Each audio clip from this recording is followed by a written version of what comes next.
Hello, I'm the Nostalgia Critic. I remember it so you don't have to. Say, have you ever wanted to see Carrie Elways, Gary Oldman, Urkel, Gabriel Byrne, Pierce Brosnan, Balky from Perfect Strangers, Jane Seymour, that chick from Heroes, Don Rickles, and Eric Idle in a movie together? No, nobody wants to see that! But they did it in this fucking piece of shit called Quest for Camelot!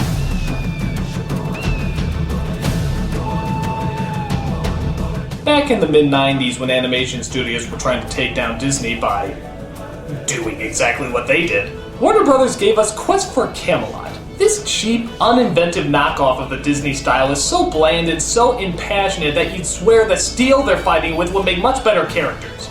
And actually, some of them do, but I'm getting ahead of myself. Let's take a look at this medieval blast from the ass and see why it should have stayed in the Dark Ages. So we start off in Pride Schlock as we see our main hero, who's a girl named Kaylee. Aww. She's the daughter of one of the Knights of the Round Table, played by Gabriel Byrne. What's the knight's name? Well, it doesn't really matter. They're having fun in this opening, which obviously means he's a goner. I'm coming with you, Daddy. Yes, when you're old enough, Kaylee. One day, I will be a knight, like Father. Well, you better work on growing that penis, honey. It's the Dark Ages. It sucks for everybody. So the father joins the other knights as they venture towards their destination. They ride to Camelot! We're knights of the Round Table, we No. This is meant to be taken seriously. The real deal. There aren't any singing knights in this version. Each of us will now divide in equal shares our countryside. Alright, but if any of those knights are Richard Harrison, get the fuck out of here. Liberty! Justice! Trust! Wind! Water! Freedom! Peace! Honor! Dragon Sword! Mastodon! Pterodactyl! Goodness! Strength! Valor! Bobby! An ant! Now, I don't want to give anything away here, but one of these guys is going to be the villain. Can you guess who? Wow, you're a dumbass.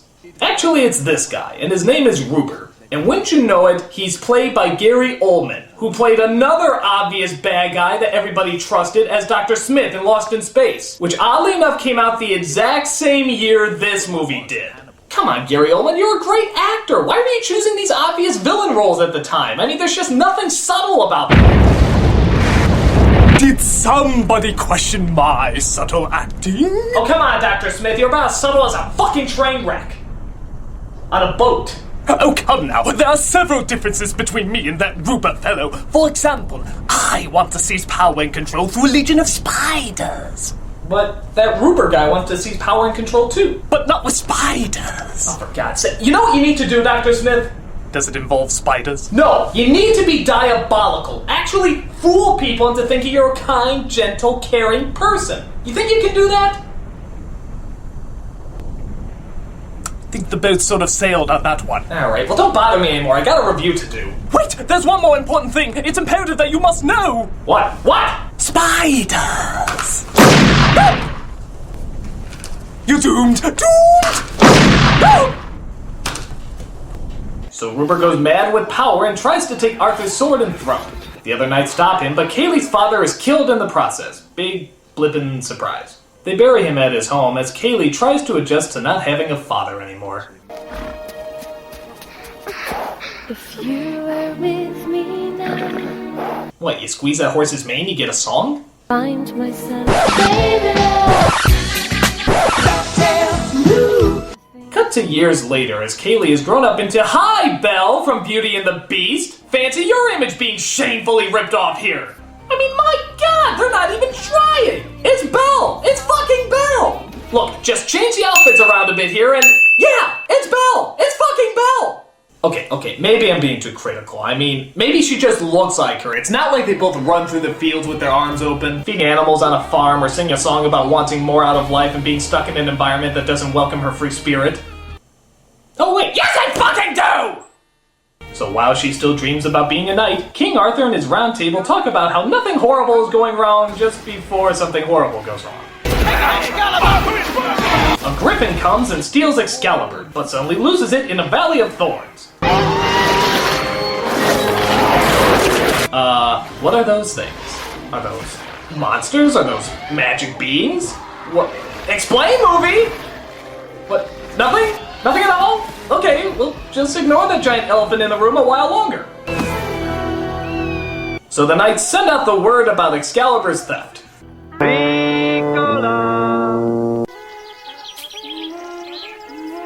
Excalibur, it's been stolen. I should know, I speak horn. So Kaylee wants to be a great knight by finding Excalibur and returning it to Camelot. That's a job for the knights, not for a young girl. But I want to be a knight. I'll go on grand adventures, fighting evil, rescuing damsels in distress. Hello, hot character trait. What is a damsel anyway? Goodbye, hot character trait. I want to save Camelot. But before she can become the world's greatest knight, Ruber takes over their village. How? By doing the most diabolical thing he can possibly fathom. Singing. I have a plan. It includes you. You, Giuliano, lead me to Camelot. Now watch me create my mechanical army with pride. Okay, is he just making up this song as he goes? Seriously, I can't even catch the melody. Now I'm back, and I will be staying this time. Come on, whose lines did anyway hoedown sound more rehearsed than this? And those were improvised! With this potion, Wait, Acme? What? Chicken, green, smoke, zapping, and now he's an axe? What? What? Hi, remember me? I'm the audience. You want to fill me in on what the fuck's going on? Okay, from what I can gather, I guess, Ruber has a magic juice that can combine living things with inanimate objects. So he uses it to meld his followers into half men, half weapon. But what's the story behind it? I heard something about some witches he bought it from. What, witches are working at the Acme Corporation? The Acme Corporation supports the Black Arts? How does this work? You want to elaborate a little bit? Explain, movie! Explain! Anyway, while that's going on, Kaylee escapes in probably the most improbable way possible. The guard just lets her go. Really? You couldn't come up with a better reason than that. How distracted are these guards? Now we gotcha! We're never gonna let you go in! I have hands! So the Griffin returns, as it turns out he's been working for Ruber all this time. But unfortunately, he informs him that he lost Excalibur. Excalibur is the one thing that can keep me from my conquest of Camelot. No, go! I took screaming lessons from the villain in Warriors of Virtue! I pray you'll be mine eyes and watch her where she goes. Wait a minute, I know this song. This is The Prayer, that song that's been sung by like everybody, Celine Dion, Josh Groban, Charlotte Church. This is a really famous song. This is where it came from? You gotta be shitting me! No way could this story inspire a song that popular. They had to have written it before they even knew about the movie. But hey, maybe I'm wrong. Maybe this scene and that song go perfectly together. Maybe you can't imagine one without the other. They just match up perfectly. I don't know. Let's take a look.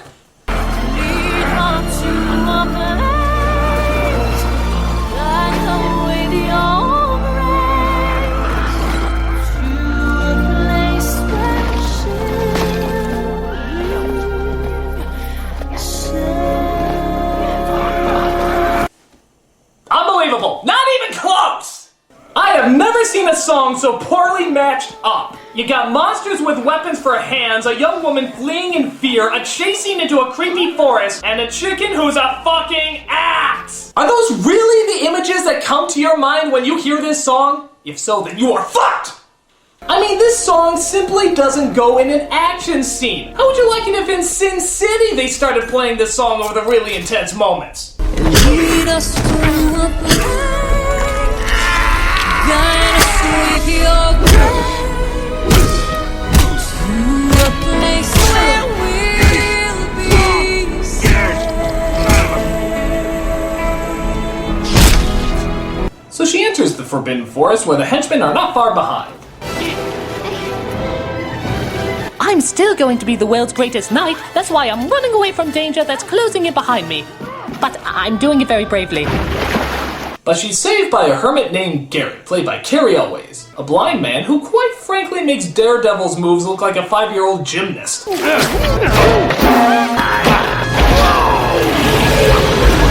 So Kaylee tells Garrett about the stolen sword as they rush to retrieve it.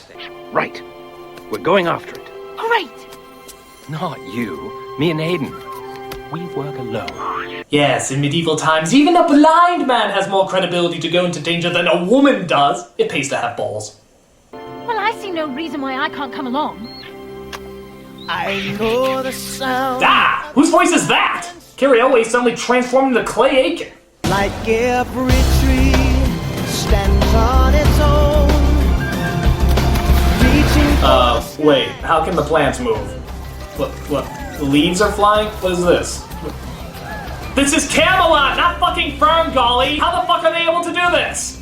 reaching for the sky, I stand alone. I'm sorry, this just really irritates me. Why do the plants fucking move? You're not writing Lord of the Rings, you can't just make up your own theology. This one already exists. If you're gonna have plants move, you have to have a reason for it. Explain, movie! Explain!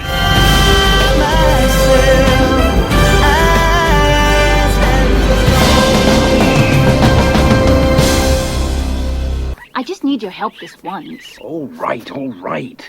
But you just sung a friggin' song about why she can't come with you, and then all of a sudden she can? I really want to come with you. No. Like every tree stands. Please? Oh, alright. But the comedic axe chicken, God, I can't believe I just put those words together, tells Ruber about Kaylee's escape. You! Report! Well, the plot makes no sense, we have no originality, and the songs are gonna be more successful than the actual movie. You wretched mythological moron! Who knows where Excalibur is? Oh, by the way, did I mention that the chicken is played by Jaleel White? Doesn't that make him just so much more likable? But if someone tries to touch you in a place or in a way that makes you feel uncomfortable, that's no good. So just when you think the beaker of annoyance can't possibly be filled anymore, guess what else they toss our way? A double dragon. God, I wish. No, this is a funny two-headed dragon voiced by Eric Idle and Don Rickles. Together at last! Camelot? The restaurants, the theaters? The waitresses, the actresses. Are they funny? No. But they do love to sing obnoxious songs that just pop the hell out of nowhere. I'd be rocking with the dinos, swinging with the rhinos. I'd be dragging Isaac's cave. Oh hey, this is like that thing Robin Williams did in Aladdin, with the comedic references to modern day elements that won't exist for hundreds of years, except when he did it, it was mildly annoying, and when you do it, it's torturously annoying. Yeah, where does Elvis fit into the Arthur legend exactly, huh?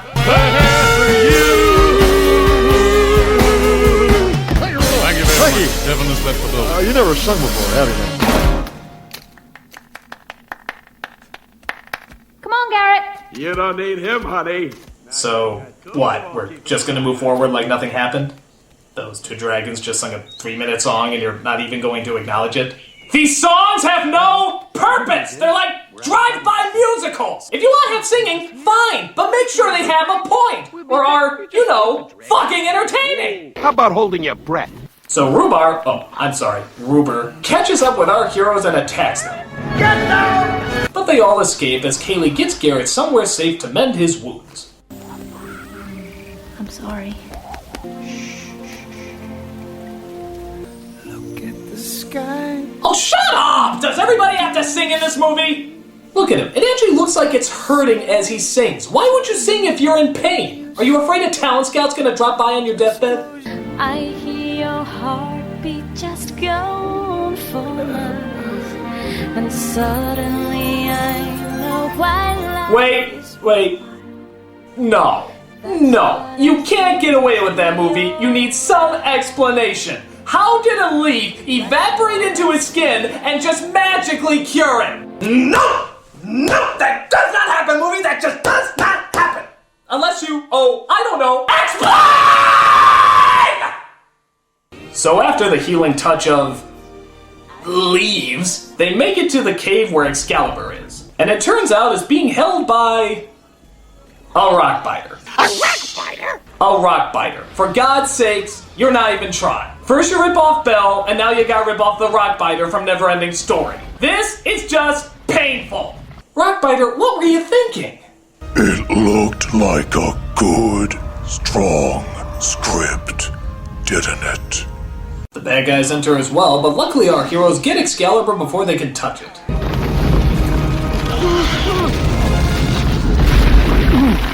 The ogre's butt. Did he just say the ogre's butt? The ogre's butt. Okay, that's not a sentence, that's a noun. That's not even a good noun. In fact, this is where Gary Oldman should have known this movie was going to suck, when he had to just say the line, the ogre's butt. Gentlemen, I want to talk to you about this line. Which is that? The ogre's butt. What about it?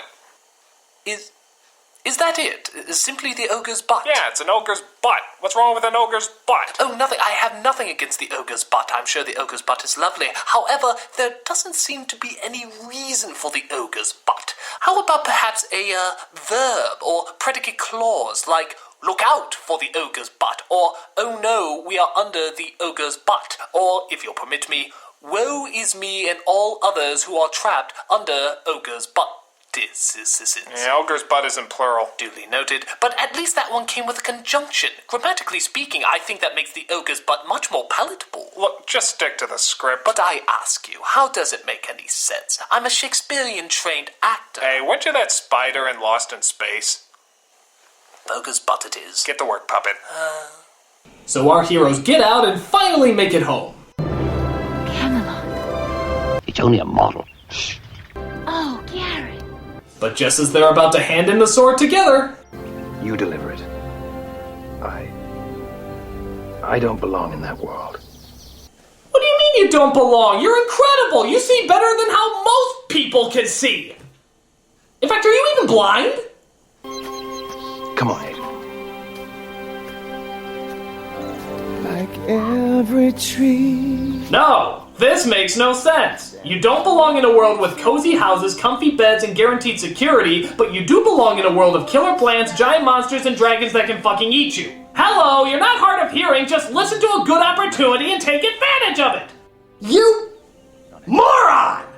Well, of course, the bad guys catch up with Kaylee and steal the sword away from her. Rupert takes the potion out of his cleavage and forges Excalibur onto his arm. Thus, Kaylee is kidnapped and used as leverage for her mother to get the villains into Camelot. Oh, and in answer to your question earlier, honey, about what a damsel in distress is, it's a stupid female who knows how to take care of herself, but yet constantly has to be rescued. In other words, yo! Not a word. It's Lady Juliana! Lower the bridge at once! Also let in the dark shadowy figure with the black hood, black horse, and black saddle. I'm sure he can be totally trusted. I'm still the world's greatest knight. Blade Beak, at your service. What? Wait a minute! When did the chicken turn into a good guy? There was no transformation scene, he didn't talk to anyone? There wasn't even a line of dialogue! Aren't you gonna fill us in, movie? Aren't you gonna let us know what's going on? Just act.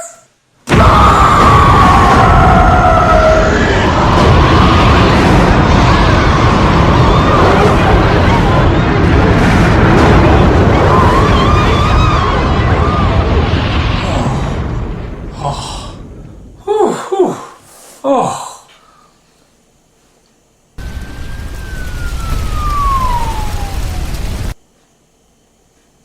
Sorry. So Kaylee escapes, Rupert attacks, and Garrett changes his mind and comes back to help. You've got to ask yourself, do I feel clucky? Well, do ya, punk? Sorry, I'm going for two! That's it, I'm wrapping it up! They corner Rupert at the stone that Excalibur was pulled out of and trick him into slipping it back in. This causes some magical bullshit that blows him up and, get this, magically heals everybody. Why? How? I refer you to my first nuclear explosion. That's right, everyone is totally and permanently healed, except for the blind guy. Hey, what the hell? Give the fucker his eyes, you bastards! What? What? Was saving everything that could possibly be saved in this movie just not enough for you? Excalibur's a bunghole! So Kaylee and Garrett are finally made knights. All the people rejoice and celebrate by inventing Riverdance. Well done, Hayden. I did absolutely nothing. I was a complete waste of animation.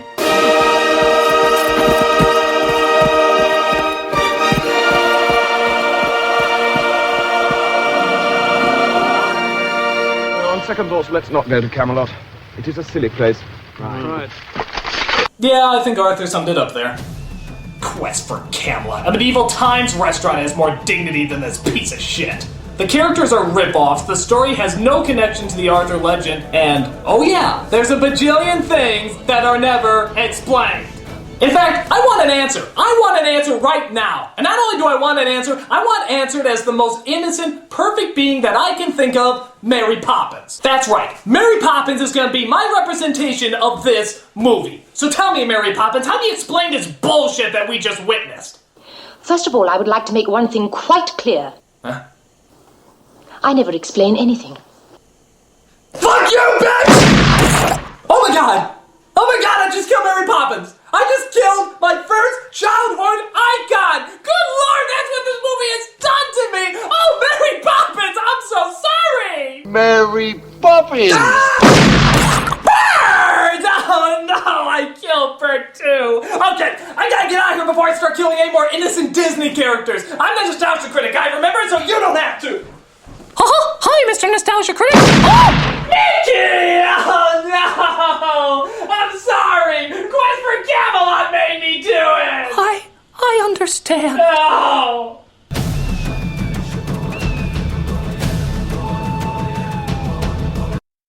The ogre's